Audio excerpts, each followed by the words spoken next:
côté d'une occasion de bonne action. Ou si vous voyez des éclairs, on va voir même si on voit une étoile filante. Ouais. Il faut la connaître par cœur. Il faut la connaître par cœur. Parce que ça va vite. Ah ouais, c'est ça. Il faudrait vous balader avec votre... Non, dans le Batar Iléou, vous avez, dans le Batar Iléou, vous avez quelques pages, vous avez tout. Les gens ne regardent pas non plus tellement ces pages. Mais c'est vrai qu'il faut les connaître parce que souvent c'est un phénomène très, très éphémère. D'ailleurs, c'est tellement important, je vous donne un exemple. C'est tellement important, vous êtes en train de lire le schéma Israël. Ce matin, on lit le schéma. Shema Israël, Ve'afta, pas la phrase, ça on ne s'interrompt pas. Mais on est dans Ve'afta, Ve'yem Shamoa. J'écoute l'orage. J'arrête mon schéma et je dis la bracha. Pourquoi? Ça s'appelle Mitzvah Overet, ça veut dire c'est une occasion de bonne action qui passe, éphémère. Donc si je le fais pas maintenant, je ne le ferai pas. Parce que, par exemple, on verra que le tonnerre, il faut la faire tout de suite. Si j'écoute le tonnerre et je fais 10 secondes après la bracha, ce n'est pas valable. Vous avez compris? Or, puisque j'ai une occasion qui se présente et que je risque de la rater, même pendant le schéma, je m'arrête. Non, pas pendant la mida. Vous êtes en train de dormir, vous êtes dans votre lit, il est 3 heures du matin, vous dormez. Maintenant, en général, quand on se lève le matin, on fait Netila. J'écoute l'orage. J'ai pas le temps de faire Netila. C'est écrit dans le Yalkut Yosef. J'essuie mes mains dans les draps, je me coule la tête évidemment, j'essuie mes mains, et je dis la bracha. Donc c'est important. Bon, il faut avoir le réflexe, mais... et puis il faut avoir la flemme. Mais c'est intéressant. Donc maintenant, on va avoir des phénomènes naturels. Ce qui est beau, c'est que pour nous, même les phénomènes naturels, c'est extraordinaire. On ne considère pas que c'est naturel quelque part. C'est Dieu qui a créé la nature ainsi. Oui, c'est une création divine. Quelle beracha? Celle qu'on dit dans le tonnerre. Alors on va la voir, on y arrive. On va la voir. Alors maintenant, regardez. Alazikin. Alors pour l'instant, en fait, Rashi botte en touche, si je peux dire. Il dit qu'on expliquera dans la Gemara que veut dire les trois termes qu'on va donner. Il y a trois mots qui apparaissent, qui vont faire l'objet d'un débat dans la Gemara pour savoir qu'est-ce que ça veut dire exactement. Donc pour l'instant, je ne traduis pas. C'est bon, vous avez 238. Nun Dalet, Amoud Aleph. Nun Dalet, 54a. Donc, 54a. Nun Dalet, Amoud Aleph. Donc, Alazikin. On ne sait pas ce que c'est, on verra. Ve'ala Zevarot. On ne sait pas ce que c'est. Ve'ala Re'amim. On ne sait pas ce que c'est. Ve'ala Ruchot. Ça, on peut savoir ce que c'est. Les vents. Une tempête, des vents forts. Hein. Pour les tempêtes. Si. Ah ouais. Ve'ala Berakim, ça on sait ce que c'est, Barak, c'est quoi Barak? C'est pas Ehud Barak. Hein. Ni Barak. J'ai parlé de Déborah ce matin. Déborah, c'était une femme juge qui a fait la guerre avec un général juif qui s'appelait Barak. Déjà. Non, les éclairs. Alors je vous ai dit, je peux déjà vous dire que Réhamim, en fait, Réhamim c'est le tonnerre, c'est les orages, c'est un pluriel. Zevarot, je peux déjà vous le dire, c'est tremblement de terre, un séisme. Il y a une bracha sur un séisme. Et Zikin, on verra, mais certains disent que c'est une étoile filante. Zika, c'est une queue, c'est la queue de l'étoile, vous savez, l'étoile filante. Donc on fait un vœu en général, mais il faut aussi dire une bracha. Donc étoile filante. Séisme, tonnerre, rochot, tempête, ve'ala berakim, éclair. Donc sur tout ça, on dit une bracha. Laquelle, regardez, Omer, il dit Baruch, shekocho, ukvurato, malé olam. Béni soit celui dont la force, koach, kocho, sa koach shelo, en contraction, sa force, ou gvurato, gevura shelo, sa puissance, malé olam, emplissent le monde. Alors là, vraiment, pour le coup, je peux vous dire, parce qu'on verra qu'il y a des brachot qu'on dit sans le nom de Dieu, aujourd'hui, ça veut dire on dit Baruch Ata Hashem, et d'autres qu'on dit avec le nom de Dieu, Melech HaOlam, ben l'orage en fait partie. C'est une des plus connues. Donc quand vous écoutez l'orage, vous dites dire Baruch Ata Hashem, je ne dis pas le nom, mais Amonai, Elokeinu Melech HaOlam, Shekocho Ukvurato, il y a 4 mots à prendre par cœur. Shekocho Ukvurato, Malé Olam. C'est facile ça. On verra que la plus difficile, c'est l'arc-en-ciel. Quand on voit l'arc-en-ciel, il y a une bracha aussi. On va voir ça. Elle est un peu plus longue. Ça, par contre, pour le coup, si vous ne la prenez pas par cœur, c'est impossible. Bon, il se trouve que ça dure plus longtemps en général que l'orage. Donc l'orage, si vous écoutez l'orage, alors attention, on verra aussi qu'on ne dit pas la bracha de l'orage, on ne la dit pas à chaque fois qu'on l'écoute. Hein. S'il y a l'orage 10 fois par jour, je ne dis pas 10 fois la bracha. Je la dis une seule fois. Par contre, si les nuages se dissipent, il y a un nouveau soleil, et puis après le ciel se charge à nouveau, et il y a l'orage à nouveau, là je redis la bracha. Bon, après, il y a des détails à connaître. Mais pour l'instant, on va dans les grandes lignes. Déjà, on étudie les cas dans lesquels on doit réciter une bracha. Donc, vous avez compris, sur Zikin, Zevaod, Ramim, que Rashi ne veut pas traduire, il laisse le soin à la Gemara d'expliquer. Les vents, les éclairs, Omer, il dit, la compagnie de... Non, c'est Bézek.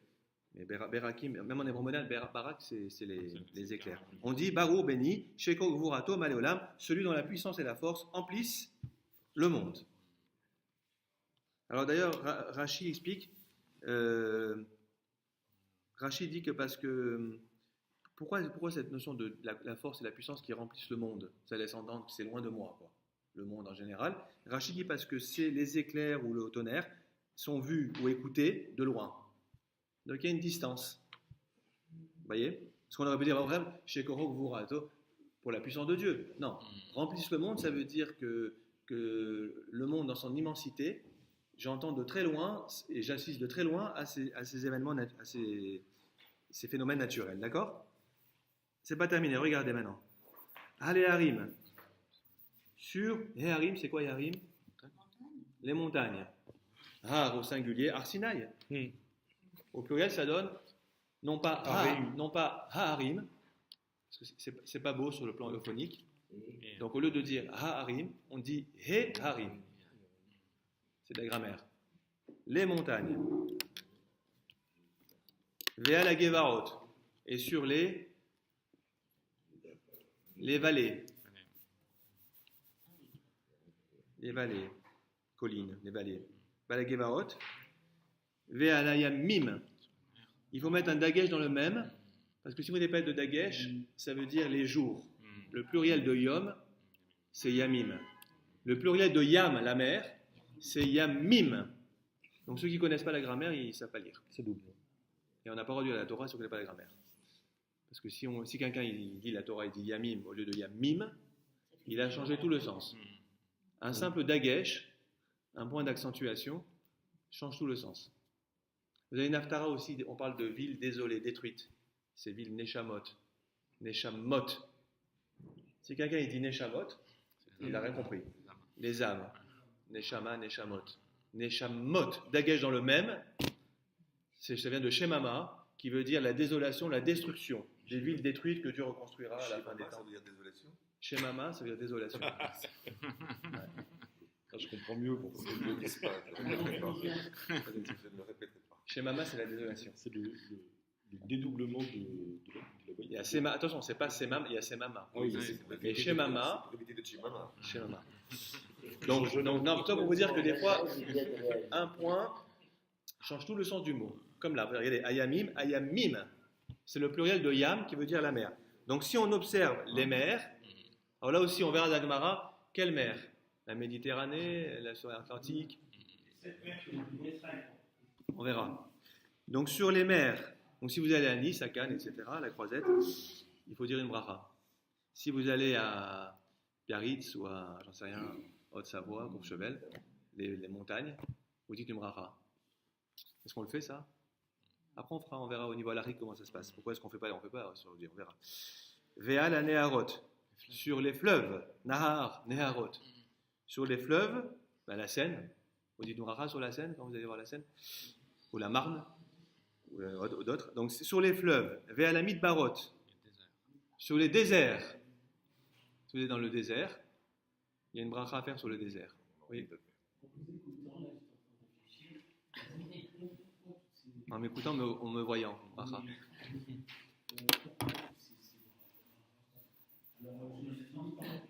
Non, c'est pas compliqué. C'est pour louer le Dieu créateur. De toutes ces merveilles. Ah, complètement. Ouais.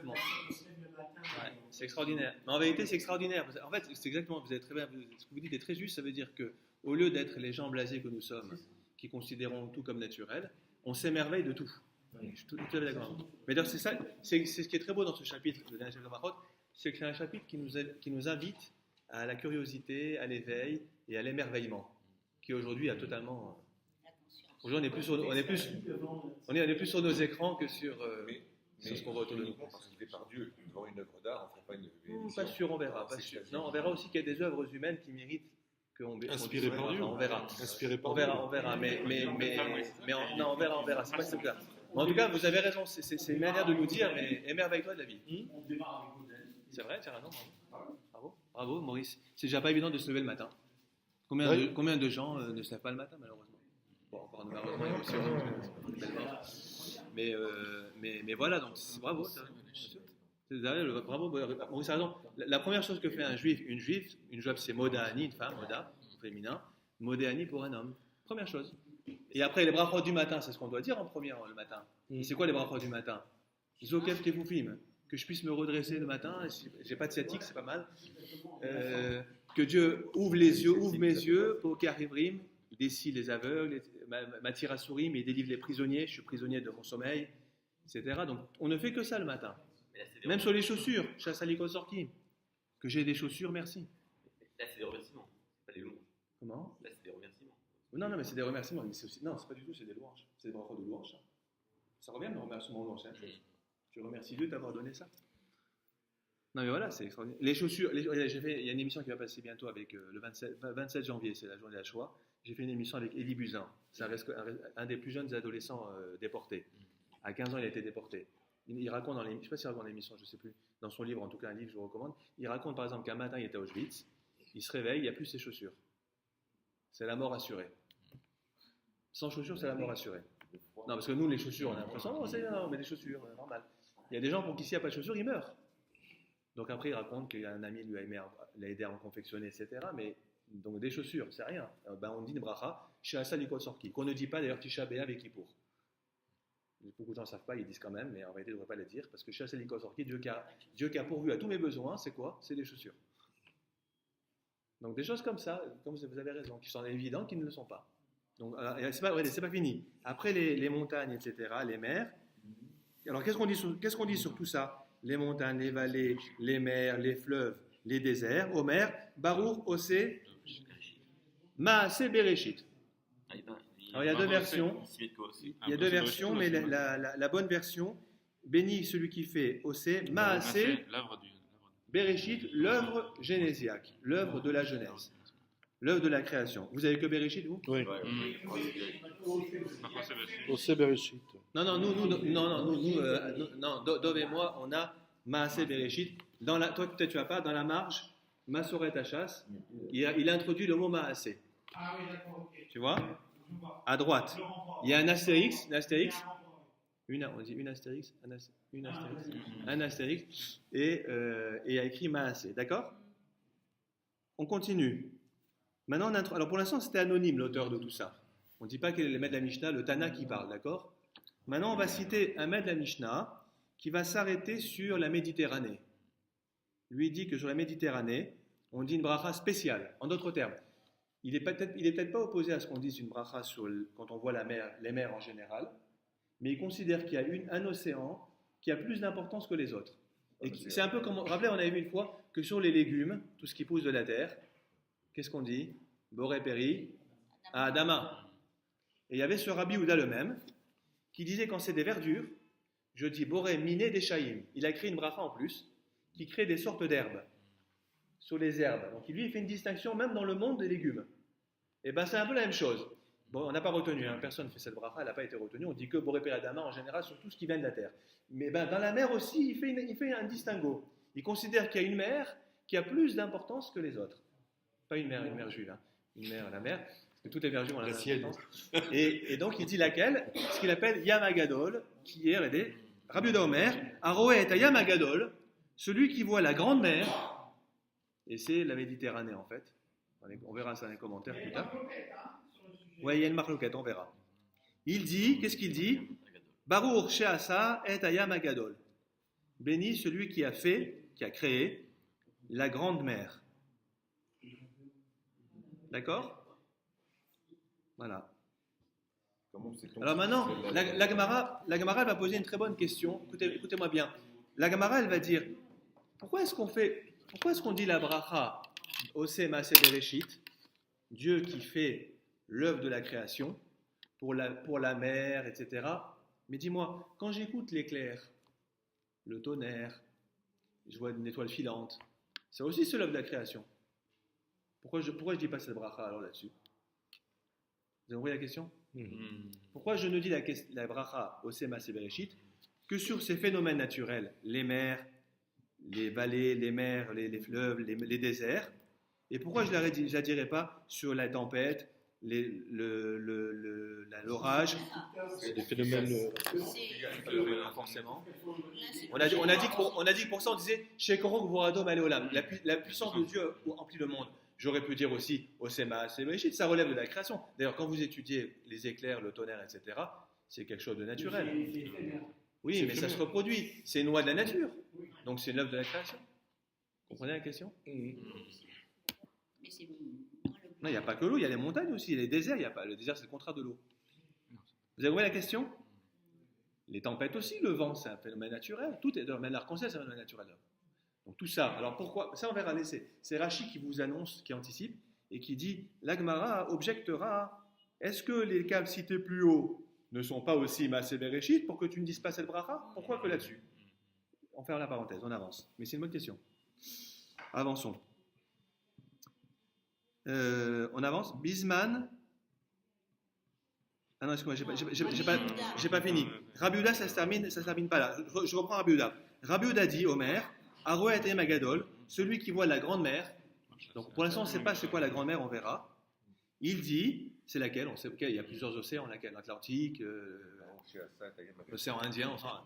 Il dit, Baruch Sheasa et Atayim Agadol, béni celui qui a fait la grande mer. Et il précise, attention, Bisman chez Roéou Liprakim, à condition qu'il la voie par intermittence. Ah, par intermittence, ça veut dire quoi? La Gemara, elle expliquera en fait que c'est pas quand il la voit tous les jours. Il n'a pas vu depuis tant de temps. Alors on verra, 1 mois, 1 an. C'est nouveau pour lui, mais si le type, comme moi j'ai vécu, je suis né à Nice, Méditerranée, je ne dis pas la bracha tous les jours, je voyais la mer tous les jours, j'avais cette chance, je dis pas la bracha tous les jours. Par contre, si je pars un mois, je vais à Paris, et je viens de Paris à Nice, je dis la bracha. Donc c'est-à-dire que l'iprakim, ça veut dire Pérec, chapitre, à des moments, après des moments d'interruption, où j'ai plus vu la mer. On verra évidemment après, quand on va au cimetière, on dit une bracha sur la résurrection des morts. Mais c'est tous les 30 jours. C'est-à-dire, si je ne me suis pas rendu au cimetière depuis 1 mois, à tous les enterrements, le rabbin l'a fait en général. Ouais, on avait fait pour le frère de Maurice. C'est-à-dire que quand vous allez au cimetière, vous faites une bracha qui fait à peu près 5 lignes, qui ressemble à la bracha de Mechaya Netim, de l'Amida, la deuxième bracha, dans le Patar Eliaou. Et on l'a dit dès qu'on n'a pas été au cimetière depuis 1 mois. Donc il y a une notion de temps. Si je vais au cimetière avant 1 mois, je ne la redis pas, je n'ai pas le droit. Même chose, on verra la mer, la grande mer, on verra c'est quoi la grande mer. C'est pas quand je la vois tous les jours. Je ne l'ai pas vu depuis un certain temps, je l'ai vu au bout de je ne sais pas combien de temps, on verra dans le Gemara. Mais la Mishnah ne dit pas ça. Hein. Elle dit l'iprakim, d'accord, mais c'est quoi l'iprakim? C'est tous les 15 jours, toutes les semaines, tous les ans, je sais rien. J'ai pas vu un ami depuis 1 an. Mechaya Metim. Dieu qui fait revivre les morts. C'est sympa, hein? Ah oui. Bah, il avait là, c'est bizarre. Hein? Parce qu'en 12 mois, il peut se passer tellement de choses. Non mais c'est vrai, là aussi c'est beau, c'est-à-dire on est vivant, Baruch Hashem, c'est pas évident. On entend tellement de choses, des fois des gens qui partent soudainement. Bon, on verra ça aussi, merci. J'ai pas entendu la bracha qu'on disait sur un ami heureux. Qui fait revivre un an, qui fait revivre les morts. béni Dieu, Mechaya Metim, qui fait revivre les morts. D'accord. S'il comprend pas, c'est mieux. Ouais. Bah oui. Tsunami, vous avez à la fois le séisme qui entraîne le tsunami. Ah, la mer, la tsunami. Moi, chez Krog. Non, c'est la mer. Non, on n'a pas dit ça. Non, on n'a pas dit. On a dit un séisme. Non, on a dit un séisme. La mer qui se soulève, c'est pas. Mais souvent, il y a un séisme qui est à l'origine du tsunami. Oui, mais il faut assister au séisme. Des fois, non, non, mais Dov, des fois, le séisme, il est sous la mer, tu le sens pas. Non, attention. Les cas ici qui sont donnés, c'est une liste exhaustive. Attention. Hein. Ah oui, on verra. Ça c'est aussi intéressant. Est-ce que sur un tsunami, j'ai une bracha? Apparemment non, parce que il faut faire attention. Je vous explique. Quand les rabbins instituent une bracha, c'est dans un cas bien précis. Je vous donne un exemple que beaucoup de gens, l'erreur de plein de gens. Monsieur rabbin, j'ai eu un accident de la circulation. Je dis la bracha, je dis le gomel. Où j'ai failli mourir, j'ai échappé à un danger, je dis le gomel. C'est faux, il n'y a pas de gomel. Ah bon, mais pourtant, non, le gomel, c'est des cas bien précis. C'est le voyage. Alors bon, l'accident de la circulation, peut-être qu'il a voyagé, et là, il fera la bracha, pas pour l'accident, pour le voyage. La prison et la maladie.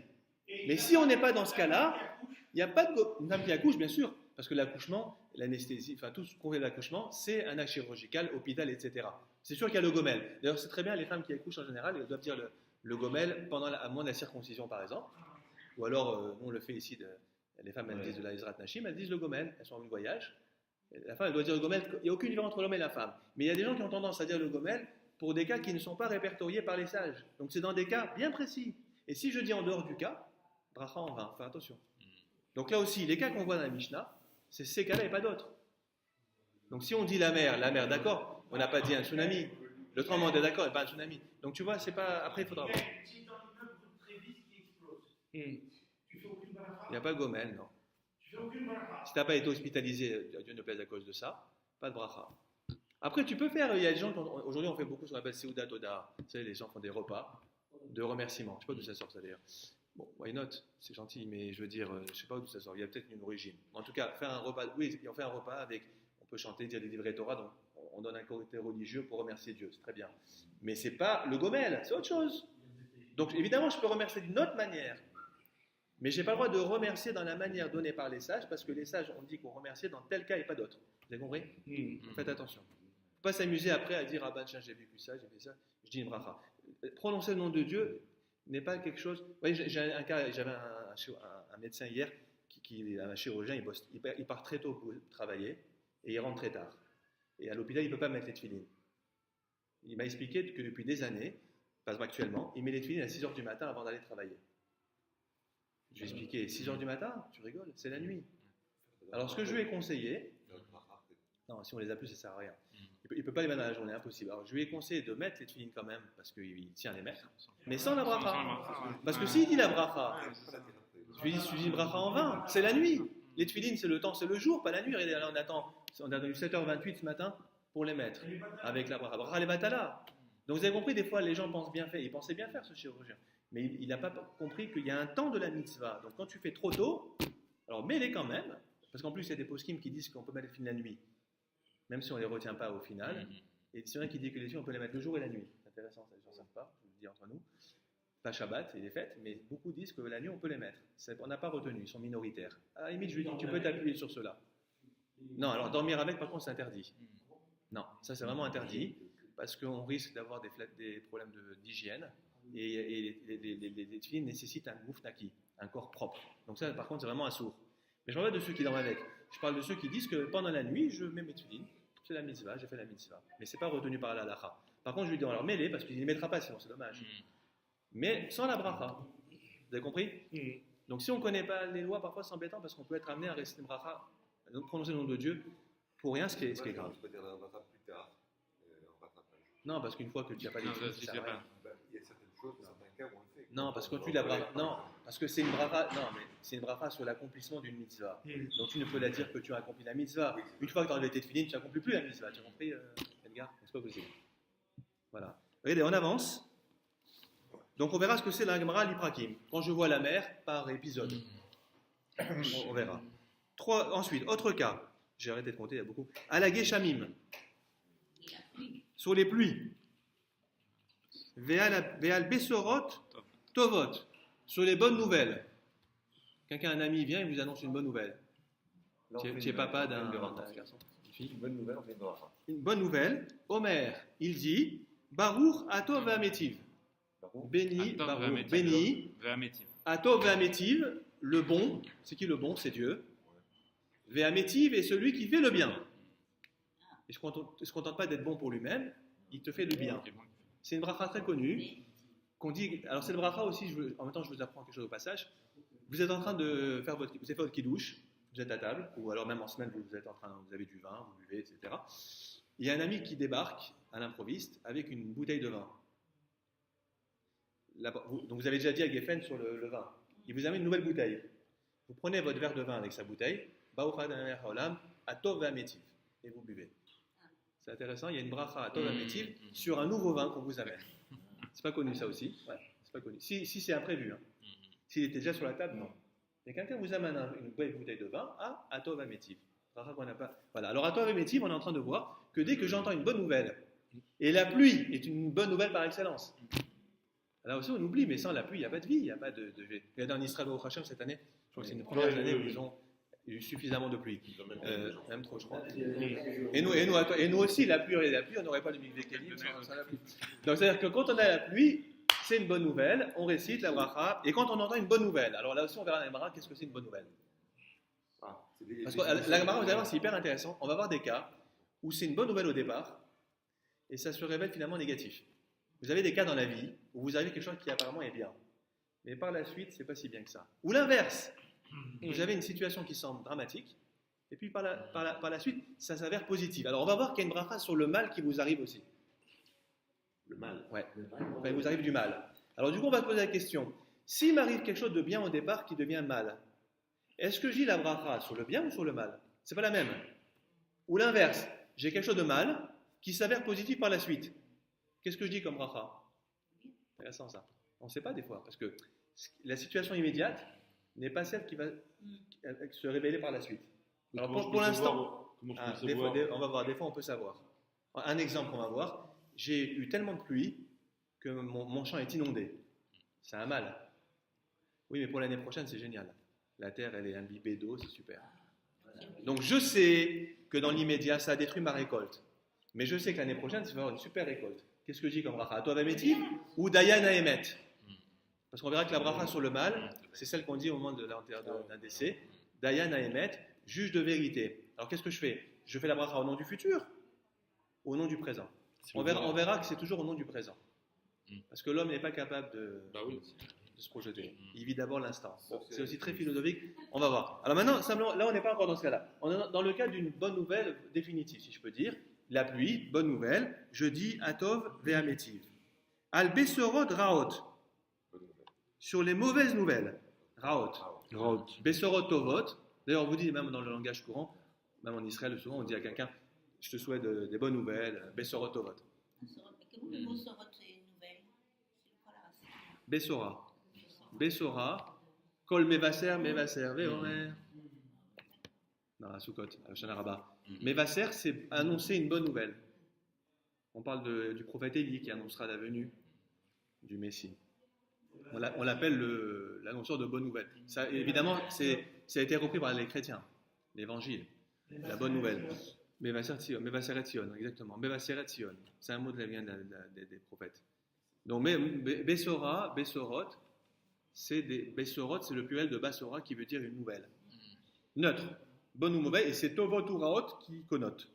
Voilà, donc Besorot Raot, qu'est-ce qu'on dit? Alors dans la marche, d'ailleurs, toi aussi tu l'adoves, il y en a qui disent pas Besorot, mais Shemuot. Raot, des mauvaises nouvelles, Shemuot, qu'on a entendues.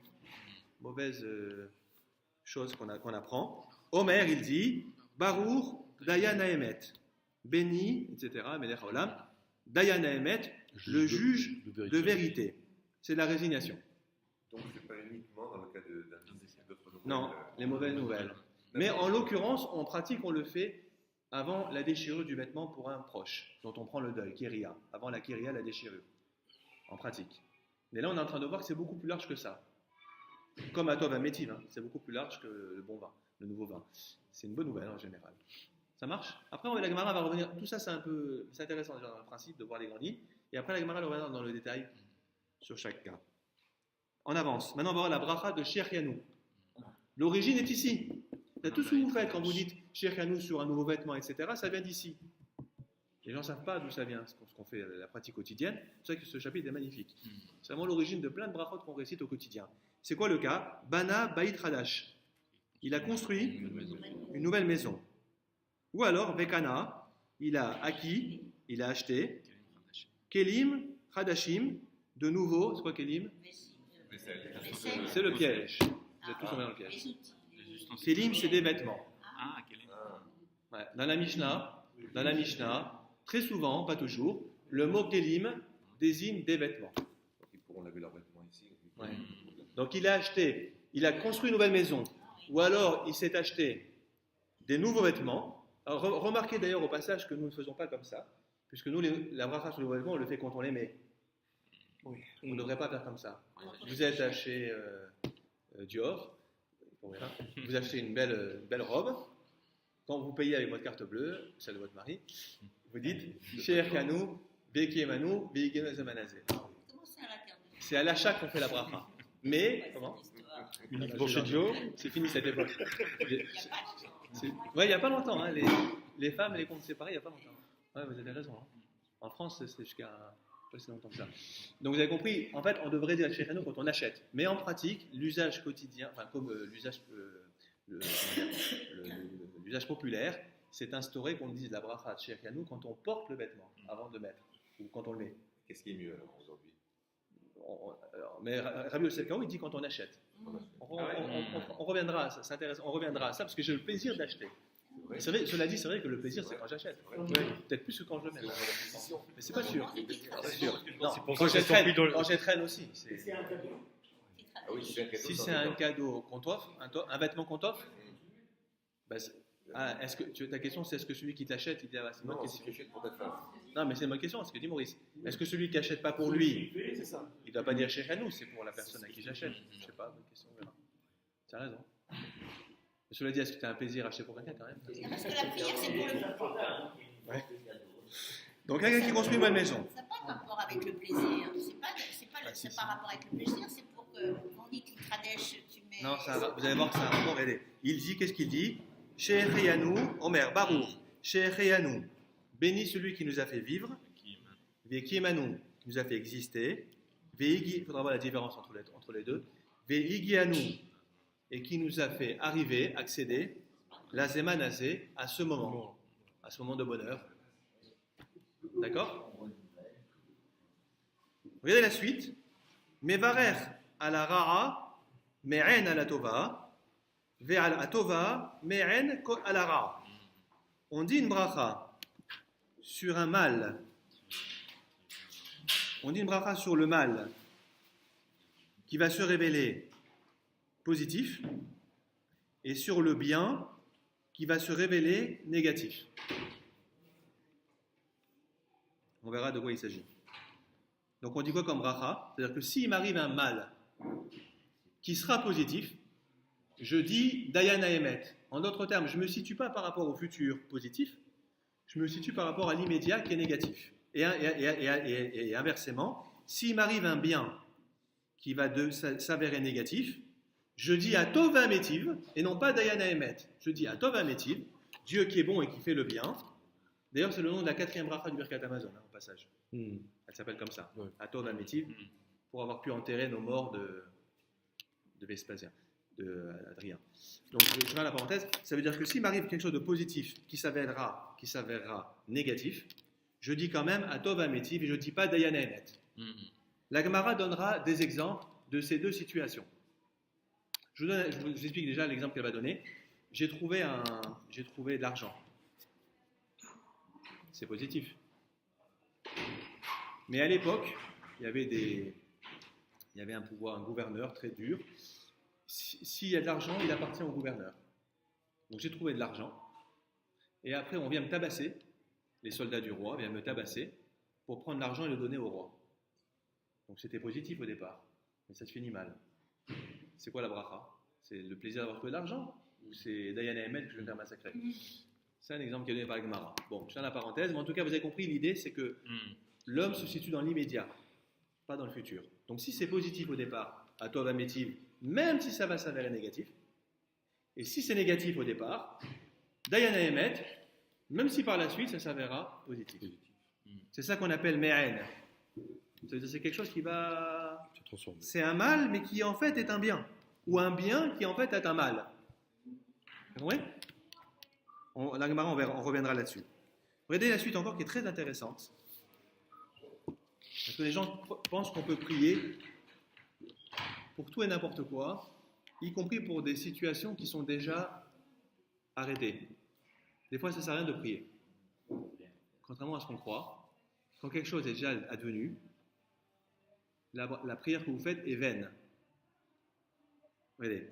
Ve'atsu'ek léché avar, celui qui crie, qui prie. Tsu'ek, c'est plus que prier, hein, c'est le cri du désespoir, la prière du désespoir. Léché avar, pour ce qui appartient au passé. Arezo tefilat shav. Ceci est une prière inutile. Shav, c'est comme dans les 10 commandements, tu n'invoqueras pas le nom de Dieu, la shav, pour rien. Là-bas, c'est pour un faux témoignage, un mensonge. Mais c'est un mensonge en fait, ta prière. Elle sert à rien. 2 points, la suite, on vous donne l'explication, un exemple de prière qui sert à rien. Regardez, 2 points. Aïta ishto me'uberet. Sa femme était enceinte.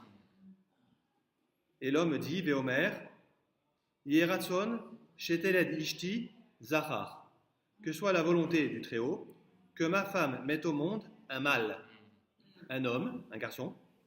Arezo tefilat shav, voici une prière inutile. Fantasque. Pourquoi? Non. Parce que le sexe est déjà défini. Parce que le sexe est déjà défini. Alors on verra dans la Gemara que c'est une prière vaine si je prie après les 40 jours, les premiers 40 jours de la conception. Mais si c'est avant les 40 jours, ça marche. Parce que le sexe n'est pas On a défini. compris là, c'est le fait de ne pas. Quand on dit que c'est une prière vaine, oui. c'est quand on prie après les 40 jours de la conception. Mm. Mais si c'est avant les 40 jours, c'est valable. Mais là, par rapport. Sous-entendu que pendant les premiers 40 jours, le sexe n'est pas défini, ce qui est complètement opposé à la science, mais peu importe. C'est comme ça qu'on parle dans la Gemara. C'est pour ça que vous avez déjà entendu parler de la Gemara qui dit que l'embryon, pendant les 40 jours, c'est de l'eau, Oui. Maya. Ça joue dans le problème d'avortement, on s'en sert de ce texte, dans les cas d'avortement, allez-nous. Et après 40 jours, par contre, on considère que c'est plus problématique d'avorter parce que là, on a vraiment déjà une personne humaine, si on peut dire. D'accord? Donc, on considère qu'avant 40 jours, le sexe n'est pas défini. Donc, si je prie pour avoir une fille ou un garçon, c'est bon. C'est pas une prière vaine. Après 40 jours, Mais ne c'est pas le fait gaspille pas d'avoir- ta salive. C'est pas le fait d'avoir fait la prière pour le garçon. On a le droit de faire une prière pour déterminer un sexe. Bien sûr. Ah oui. Pourquoi pas? Aujourd'hui, on fait même plus que ça. Hein. Non, mais là, j'entends bien. On fait Non, mais la- justement, dans En les Israël, textes.